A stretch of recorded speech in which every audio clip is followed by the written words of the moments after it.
सुप्रभात, नमस्कार, स्वागत है आप सभी का। मैं हूं प्रीति सिंह। आइए शुरुआत करते हैं हेडलाइंस के साथ। प्रधानमंत्री नरेंद्र मोदी आज ऐतिहासिक संविधान सदन के केंद्रीय कक्ष में करेंगे CSPOC सम्मेलन का उद्घाटन। सभा को करेंगे संबोधित। राष्ट्रमंडल और स्वायत्त संसदों के अध्यक्षों और पीठासीन अधिकारियों के साथ होगी बातचीत। तमिलनाडु के दौरे पर उपराष्ट्रपति सीपी राधाकृष्णन आज तिरुपुर में लोगों के साथ मनाएंगे थाई पोंगल। कोयंबटूर में नव स्थापित KMCH institute of neuro sciences और OPD ब्लॉक और KMCH medical college post graduate संस्थान का करेंगे उद्घाटन। कोयंबटूर में ही श्री रामकृष्ण अस्पताल के स्वर्ण जयंती समारोह और रामकृष्ण डेंटल कॉलेज और अस्पताल की 25वीं वर्षगांठ समारोह में होंगे मुख्य अतिथि। विदेश मंत्री एस जयशंकर और ईरान के विदेश मंत्री सैयद अब्बास अरागची के बीच बातचीत। ईरान और उसके आसपास तेजी से बदलते हालात पर चर्चा। ईरान में रह रहे भारतीय नागरिकों के लिए नई यात्रा एडवाइजरी जारी। भारतीय मूल के लोगों को सतर्क रहने की सलाह।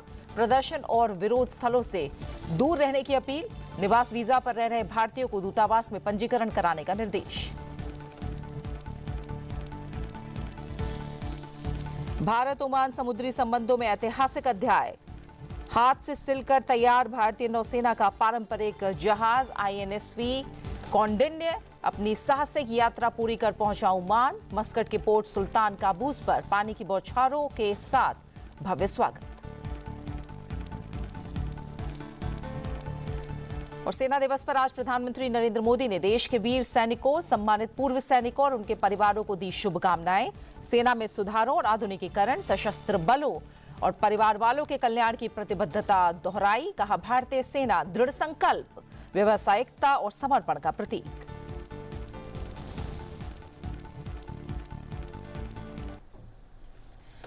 और आइए सबसे पहले बात करते हैं भारत में आयोजित हो रहे 28वें CSPOC सम्मेलन की।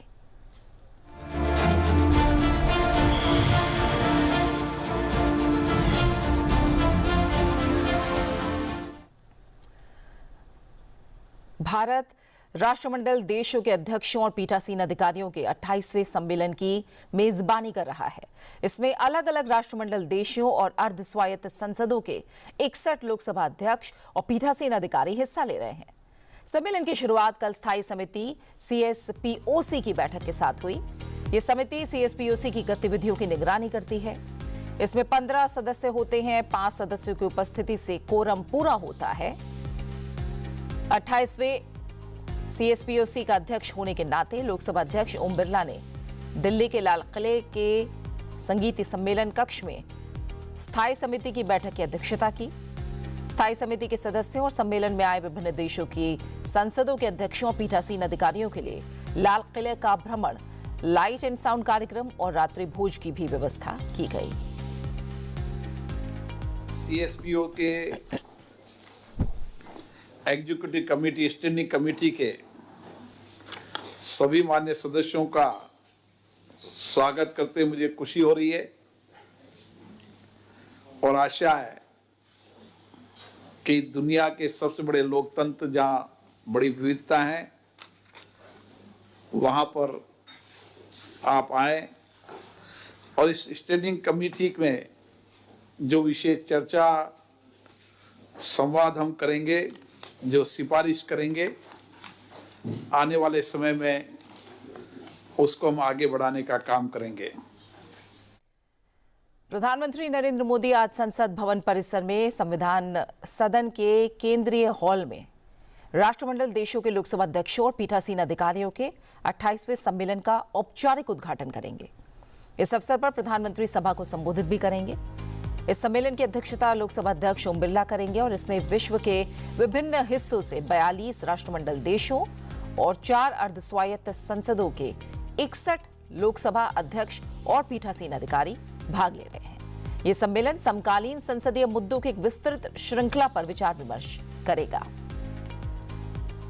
सम्मेलन के दौरान 4 सत्रों का आयोजन किया जा रहा है और ये जो सेमिनार हैं ये 15 जनवरी को 2 सत्रों में संसद में आर्टिफिशियल इंटेलिजेंस का प्रयोग, नवाचार, निगरानी और अनुकूलन में संतुलन स्थापित करना, सोशल मीडिया और संसदों पर इसके प्रभाव पर चर्चा होगी। वहीं 16 जनवरी को संसद के प्रति जन सामान्य की समझ बढ़ाने और मतदान के बाद भी नागरिकों की भागीदारी बढ़ाने के लिए नवीन रणनीतियां और संसद सदस्यों और संसदीय कर्मियों की सुरक्षा, स्वास्थ्य और कल्याण पर चर्चा होगी। तो ये तमाम अहम सत्र हैं जिन पर चर्चा होनी है। विशेष पूर्ण अधिवेशन का विषय लोकतांत्रिक संस्थाओं को मजबूत बनाए रखने में अध्यक्षों और पीठासीन अधिकारियों की भूमिका पर बात होगी। लोकसभा अध्यक्ष 15 और 16 जनवरी को पूर्ण अधिवेशनों की अध्यक्षता करने के अलावा लाइटनिंग राउंड, विशेष पूर्ण अधिवेशन और समापन पूर्ण अधिवेशन की भी अध्यक्षता करेंगे और मुख्य भाषण भी देंगे।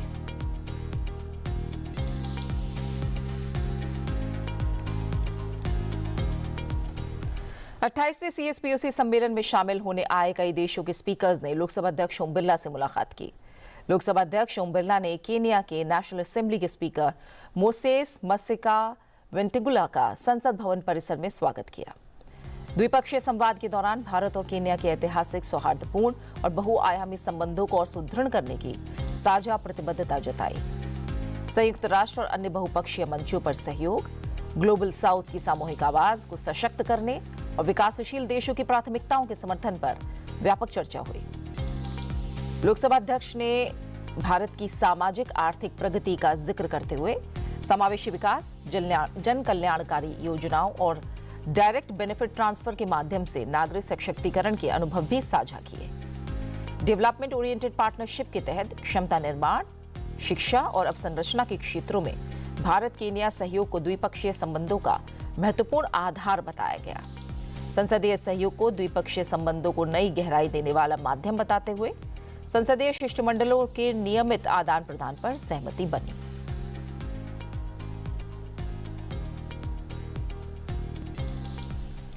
लोकसभा अध्यक्ष ओम बिरला ने 28वें CSPOC सम्मेलन के अवसर पर त्रिनिदाद और टोबैगो के हाउस ऑफ रिप्रेजेंटेटिव्स के स्पीकर जगदेव सिंह का संसद भवन परिसर में स्वागत किया और सम्मेलन में सहभागिता के लिए आभार जताया। इस मुलाकात के दौरान हाल ही में प्रधानमंत्री नरेंद्र मोदी की त्रिनिदाद और टोबैगो यात्रा, प्रधानमंत्री के संसद की संयुक्त बैठक में ऐतिहासिक संबोधन का जिक्र हुआ और स्वास्थ्य, शिक्षा, डिजिटल सेवाओं और उभरते क्षेत्रों में सहयोग को द्विपक्षीय संबंधों की नई ऊंचाई बताया गया। दोनों देशों के औपनिवेशिक अतीत से निकलकर लोकतांत्रिक पहचान गढ़ने, भारत की संवैधानिक यात्रा, व्यापक सामाजिक आर्थिक परिवर्तन और भारत के विश्व की अग्रणी अर्थव्यवस्थाओं में स्थान पर विचार साझा किए गए। भारत और त्रिनिदाद और टोबैगो में प्रचलित बाइकैमरल संसदीय प्रणाली के संदर्भ में संसदीय सहयोग बढ़ाने, बेस्ट प्रैक्टिसेस को साझा करने और संसदीय शिष्टमंडलों के नियमित आदान प्रदान पर भी सहमति बनी।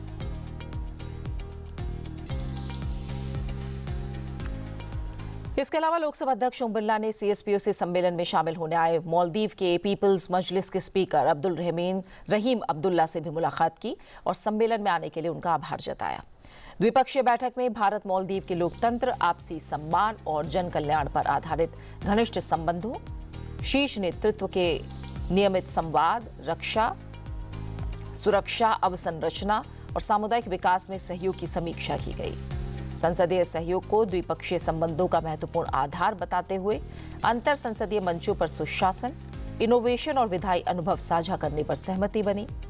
भारतीय संसद में AI आधारित पहल, बहुभाषी त्वरित अनुवाद, डिजिटल प्रक्रियाओं और नागरिक केंद्रित संसदीय कार्यों के अनुभव मालदीव के साथ साझा करने की इच्छा जाहिर की गई।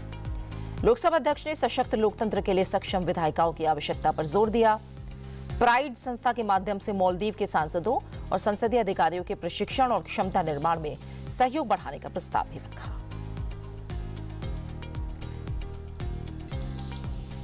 इसके साथ ही लोकसभा अध्यक्ष ओम बिरला ने सेशल्स की नेशनल असेंबली के स्पीकर अजारेल एनेस्टा से संसद भवन परिसर में मुलाकात की है।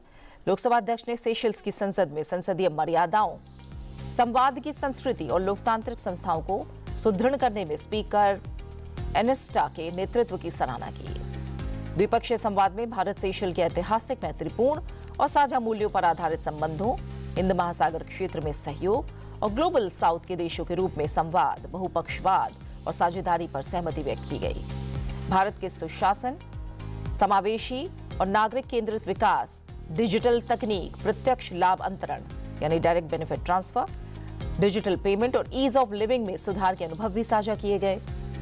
भारतीय संसद की डिजिटल संसद पहल, एआई आधारित समाधानों, संसदीय आधुनिकीकरण और संसदीय शिष्टमंडलों के आदान प्रदान, प्राइड संस्था के माध्यम से क्षमता निर्माण में सहयोग बढ़ाने पर जोर दिया गया।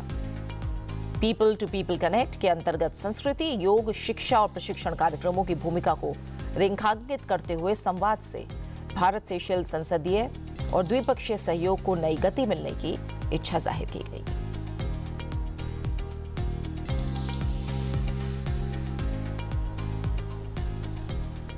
इसके साथ ही लोकसभा अध्यक्ष ने कनाडा के हाउस ऑफ कॉमन्स के स्पीकर फ्रांसिस से संसद भवन परिसर में भेंट करके लोकतांत्रिक संवाद, आपसी विश्वास और संसदीय सहयोग को सशक्त बनाने में सीएसपीओसी की भूमिका को रेखांकित किया। लोकसभा अध्यक्ष ने संवाद को प्राथमिकता देने, संसदीय मर्यादाओं के पालन और लोकतांत्रिक संस्थाओं को मजबूत करने में कनाडा के स्पीकर की भूमिका की सराहना की। द्विपक्षीय बैठक में भारत कनाडा के साझा लोकतांत्रिक मूल्यों, कानून के शासन, बहुलतावादी समाज और मजबूत पीपल टू पीपल कनेक्ट को द्विपक्षीय संबंधों के आधारशिला बताया गया। संयुक्त राष्ट्र और अन्य बहुपक्षीय मंचों पर सहयोग, समकालीन वैश्विक चुनौतियों के समाधान के लिए संवाद, सहयोग और नियम आधारित अंतर्राष्ट्रीय व्यवस्था की आवश्यकता पर सहमति बनी। भारत की जन केंद्रित शासन प्रणाली, सामाजिक आर्थिक प्रगति, डिजिटल गवर्नेंस, डिजिटल संसद, एआई आधारित नवाचार के माध्यम से संसदीय कार्यप्रणाली को अधिक पारदर्शी और नागरिकों के लिए सुलभ बनाने के अनुभव साझा किए गए।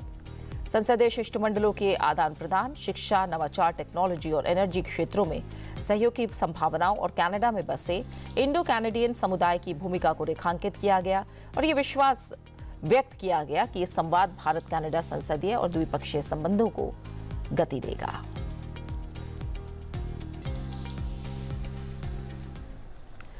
इसके अलावा लोकसभा अध्यक्ष ओम बिरला ने जाम्बिया की नेशनल असेंबली के स्पीकर नेली बुटेटे मुट्टी से मुलाकात की। उन्होंने सीएसपीओसी को लोकतांत्रिक संवाद को सुदृढ़ करने वाला महत्वपूर्ण वैश्विक मंच बताया। लोकसभा अध्यक्ष ने जाम्बिया की पहली महिला स्पीकर के रूप में नेली मुट्टी के नेतृत्व, संसदीय सुधारों और महिला सशक्तिकरण में उनके योगदान की सराहना की। उन्होंने भारत के नारी शक्ति वंदन अधिनियम और वुमेन लेड डेवलपमेंट की प्रतिबद्धता साझा की। द्विपक्षीय संवाद में भारत जाम्बिया के ऐतिहासिक सौहार्दपूर्ण संबंधों, स्वतंत्रता के बाद स्थापित राजनयिक रिश्तों, साझा लोकतांत्रिक मूल्यों और डेवलपमेंट ओरिएंटेड पार्टनरशिप के माध्यम से ग्लोबल साउथ की आवाज को सशक्त करने पर सहमति बनी। आतंकवाद और उग्रवाद के सभी रूपों के प्रति जीरो टॉलरेंस की नीति, वैश्विक शांति और सुरक्षा, अफ्रीका में जाम्बिया को भारत का विश्वसनीय दीर्घकालिक साझेदार मानने की प्रतिबद्धता दोहराई गई।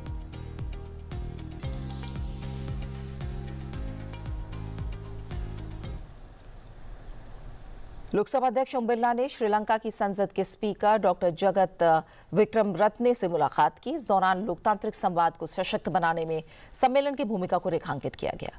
लोकसभा अध्यक्ष ने श्रीलंका में लोकतांत्रिक परंपराओं, संसदीय प्रक्रियाओं के प्रति जागरूकता, युवा पीढ़ी में नागरिक भागीदारी को प्रोत्साहित करने में स्पीकर की भूमिका की सराहना की। द्विपक्षीय संवाद में भारत श्रीलंका के 2500 वर्ष से अधिक पुराने सभ्यतागत, सांस्कृतिक और आध्यात्मिक संबंधों, नियमित उच्च स्तरीय संवाद और नेबरहुड फर्स्ट नीति के तहत भारत के निरंतर सहयोग पर प्रकाश डाला गया। क्षेत्रीय और बहुपक्षीय मंचों पर सहयोग, सार्क और बिम्स्टेक सहित साझा मंचों पर बेहतर समन्वय और कठिन समय में श्रीलंका के प्रति भारत के सहयोग को गहरे मित्रवत संबंधों का प्रतीक बताया गया। भारत की हालिया सामाजिक आर्थिक प्रगति, प्रधानमंत्री आवास योजना, आयुष्मान भारत और डिजिटल इंडिया जैसी पहलों के माध्यम से नागरिकों के जीवन में आए सकारात्मक बदलाव और ईज ऑफ लिविंग के अनुभव साझा किए गए।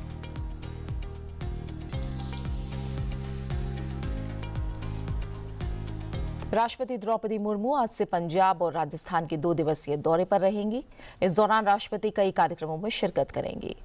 राष्ट्रपति द्रौपदी मुर्मू आज अमृतसर में गुरु नानक देव विश्वविद्यालय के 50वें वार्षिक दीक्षांत समारोह में शामिल होंगी। इस दौरान राष्ट्रपति संकाय सदस्यों और छात्रों को संबोधित करेंगी, उनका मार्गदर्शन भी करेंगी। राष्ट्रपति कल जालंधर में डॉक्टर BR अम्बेडकर राष्ट्रीय प्रौद्योगिकी संस्थान के 21वें दीक्षांत समारोह में भाग लेंगी। इसके बाद राष्ट्रपति जयपुर के रामानंद मिशन द्वारा आयोजित 1008 कुंडिया हनुमान महायज्ञ में भी शामिल होंगी।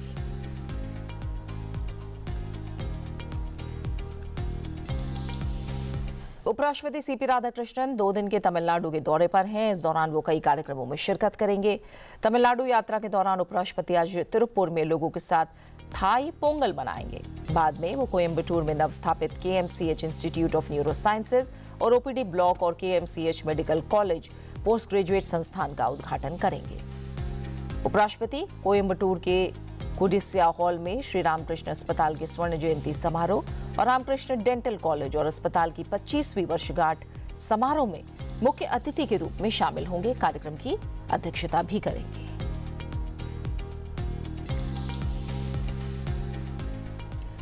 ईरान और उसके आसपास बनते हालात को लेकर विदेश मंत्री डॉक्टर एस जयशंकर और ईरान के विदेश मंत्री सैयद अब्बास अरागची के बीच बुधवार देर शाम फोन पर बातचीत हुई है। दोनों नेताओं ने ईरान में तेजी से बदलती स्थिति पर चर्चा की।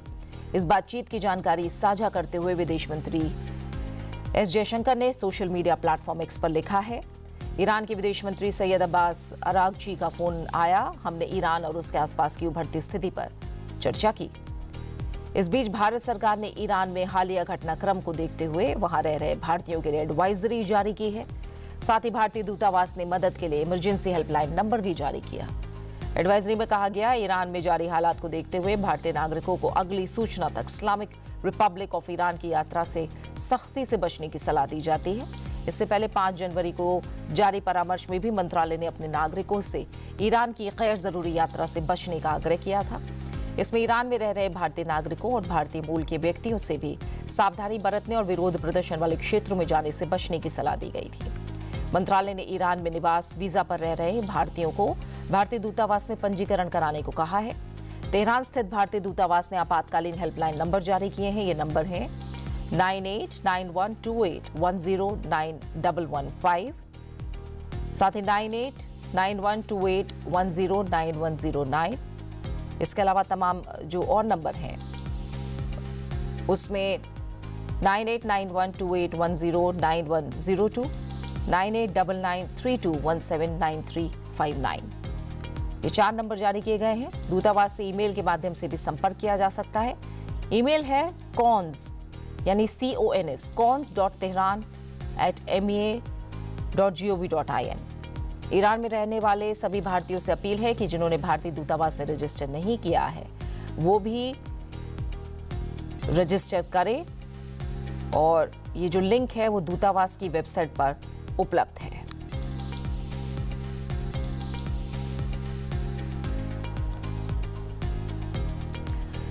भारत और ओमान के बीच समुद्री संबंधों को नई ऊंचाई देने वाला एक ऐतिहासिक क्षण सामने आया है।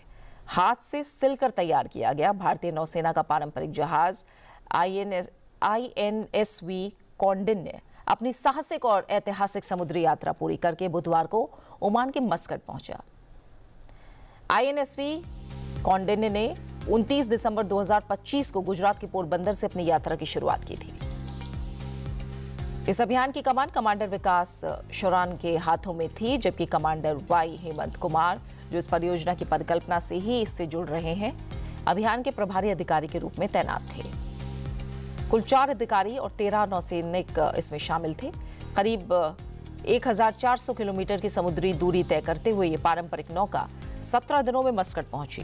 मस्कट के पोर्ट सुल्तान काबूस पर जहाज और उसके चालक दल का भव्य स्वागत किया गया, जहां पानी की बौछारों यानी वाटर सैल्यूट के साथ उनका अभिवादन किया गया।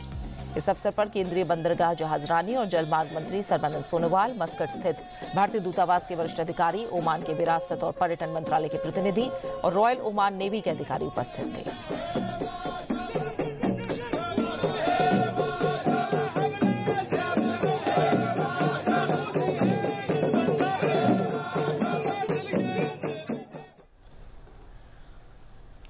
और आईसीसी रैंकिंग की बात करेंगे। भारत के स्टार बल्लेबाज विराट कोहली ने आईसीसी पुरुष वनडे रैंकिंग में फिर नंबर 1 का स्थान हासिल कर लिया है। पहले वनडे में न्यूजीलैंड पर 4 विकेट से जीत दिलाने में उनकी 91 गेंदों पर खेली गई 93 रनों की पारी ने भारत की मदद की।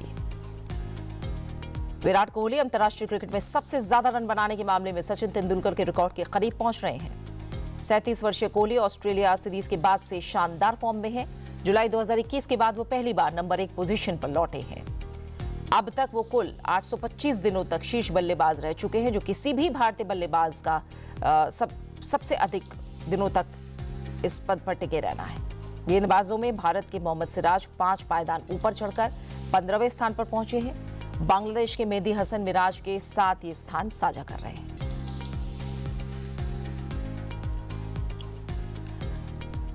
प्रयागराज में मकर संक्रांति के एक दिन पहले बुधवार की शाम तक गंगा और संगम में 85 लाख से ज्यादा श्रद्धालुओं ने डुबकी लगाई। मंगलवार रात 12 बजे से गंगा स्नान शुरू हुआ और बुधवार शाम तक 85 लाख से ज्यादा श्रद्धालुओं ने गंगा में स्नान किया। देश के कई हिस्सों से इस बार मकर संक्रांति 15 जनवरी यानी आज मनाई जा रही है। मकर संक्रांति पर आज श्रद्धालु और कल्पवासी संगम में आस्था की डुबकी लगा रहे हैं।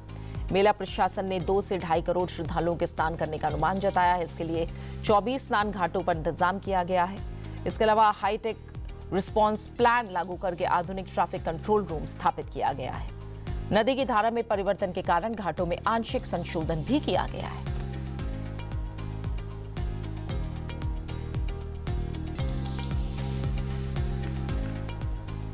आज सेना दिवस मनाया जा रहा है। हर साल 15 जनवरी को भारत इस दिन अपने सैनिकों को याद करता है। इस खास मौके पर प्रधानमंत्री नरेंद्र मोदी ने भी अपने सोशल मीडिया हैंडल से एक वीडियो साझा करके भारतीय सेना के साहस और पक्के इरादों को सलाम किया है।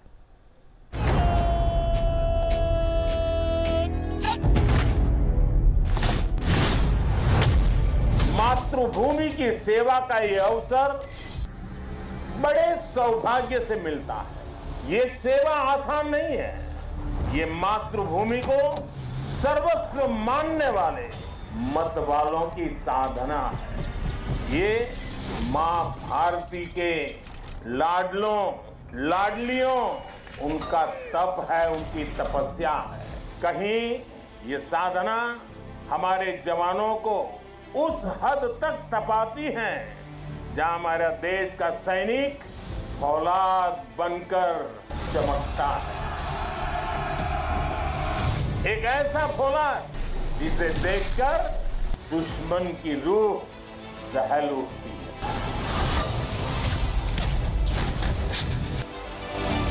आपकी अटल इच्छा शक्ति, आपका ये अथाह शौर्य, पराक्रम की पराकाष्ठा, देश जब आपको देखता है तो उसे सुरक्षा और शांति की गारंटी दिखाई देती है। दुनिया जब आपको देखती है तो उसे भारत की ताकत दिखाई देती है। ये है मेरी सेना का, मेरे सुरक्षा बलों का पराक्रम। मुझे गर्व है हमारे जवानों ने हर मुश्किल से मुश्किल मौके पर अपने इस सामर्थ्य को सिद्ध किया है।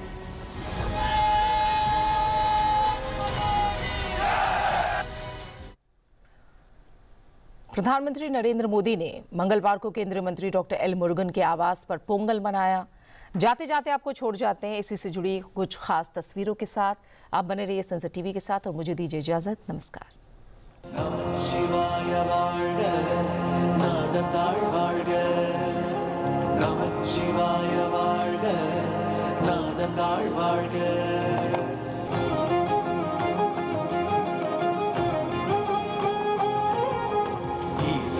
போற்றி எந்தை அடி போற்றி தேசன் அடி போற்றி சிவன் சேவடி போற்றி ஈசன் அடி போற்றி எந்தை அடி போற்றி தேசன் அடி போற்றி சிவன் சேவடி போற்றி நேயத்தே நின்ற நிமலன் அடி போற்றி மாயம் பிறப்பருக்கும் மன்னன் அடி போற்றி சீரார் பெருந்துரைடம் தேவனடி போற்றி சீரார் பெருந்துரைடம் தேவனடி போற்றி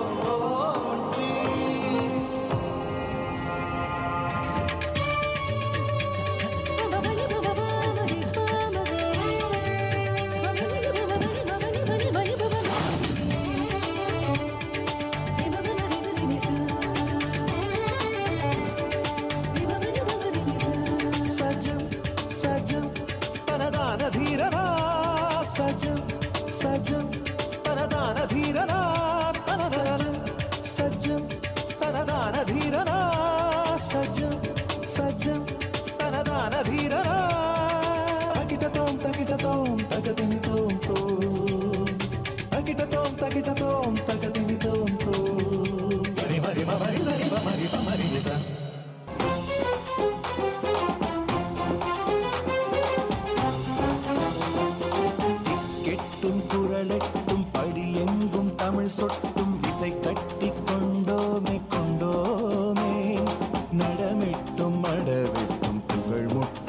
அவள் சொல்லும் சதி தட்டி கொண்டோமே கொண்டோ